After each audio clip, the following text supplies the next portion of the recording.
You're a wizard, Harry. I'm a what? A wizard. And a thumping good 'un, I'd wager. Hashtag, this is going to be fun. It's been just over 20 years since the U.S. was first introduced to the world's most famous wizard. And the Harry Potter empire is still growing. You probably know all about the books, the films, plays, and even a theme park. But now even libraries and museums are coming under the spell. We visited the new exhibit at the New York Historical Society, where curator Roberta Olson showed us the true magic and folklore at the heart of Harry Potter. Welcome to Hogwarts. I'm so excited that Me you're too. here. See Harry Potter, a history of magic. That history began when J.K. Rowling, an unknown, unestablished single mom, put her imagination to paper and penned one of the best-selling series of all time.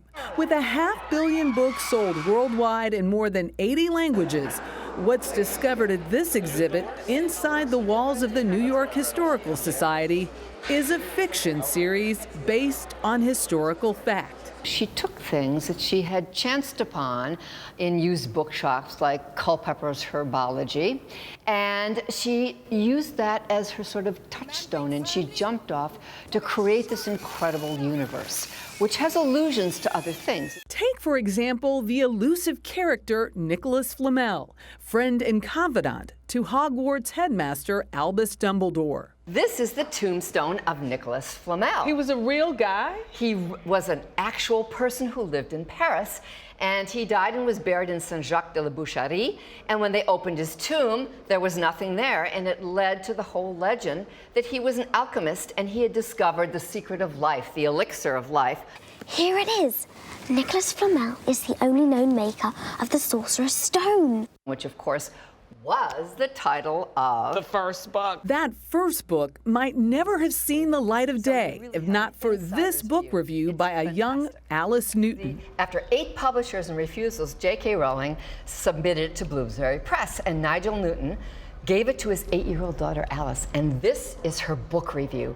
And she said, "This is the most wonderful book I've ever read," and of course, the contract came the next day. A short time later, Rowling's manuscript landed in America in the lap of David Saylor, a creative director at children's publishing giant Scholastic. When you were reading it, were you thinking this has long-lasting appeal? It felt like a classic to me as I was reading it, and that's partly why I wanted the book to feel like a classic when you held it in your hands. But I don't think any of us knew at that time that it would be such, an incredible success and that it would take off the way that it would. The film releases catapulted the popularity of the brand even higher, making Saylor's job that much harder. Everyone is badgering you, your nieces, your nephews, your friends, everyone at work wants to know sort of what's happening with the book, but you have to keep it a secret, and I have to say I got very good at it. I remember when The Devil Wears Prada came out, and there was a moment in the story where the editor wanted to get a copy of the book for her kids. We have all the published Harry Potter books. Twins want to know what happens next. You want the unpublished manuscript? And I was watching that, and I had a good laugh because it was a really good joke, but I was like, no one got a hold of that manuscript. They were kept in safes, and there was a lot of sort of secret stuff going on. Another closely guarded secret, the illustrations that brought the book jackets and chapter pages to life. For that, Saylor relied on the artistry of Mary Grand Prix. She sent her ideas via fax. Fax? In the olden days, yeah. When the fax machine paper used to just run in rolls, and you'd find it on the floor later on. Including the cover of an early offering for an American working title. It's called Harry Potter and the School of Magic, which was another title that we were thinking about at the time, which was not a good title. But Saylor's prized possession is this sketch of Sirius Black from the 3rd book, Harry Potter and the Prisoner of Azkaban, given to him by the artist herself. So why Sirius?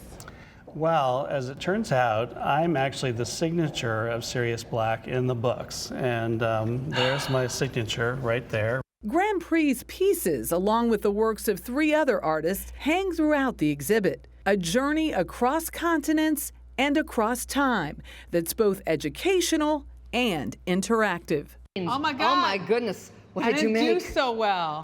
What's the best piece of history learned here? That there are new things under the sun, that there are always new things and old things, and that the interplay of objects and ideas is everlasting, ever unfolding. It's like a kaleidoscope. You turn it, it's always different. And that is magic. That is magic. Harry Potter and a History of Magic continues at the New York Historical Society until January the 27th. I love the Historical Society. They're my neighbors. If you're in town, you should visit. You definitely should. It's a lot of fun. I can't believe it's been 20 years since Harry Potter. My inner geek was freaking out. That was a great story. Inner geek girl. My outer geek? Me too. I hope David Saylor at Scholastic was handsomely rewarded for putting those books out. Wow.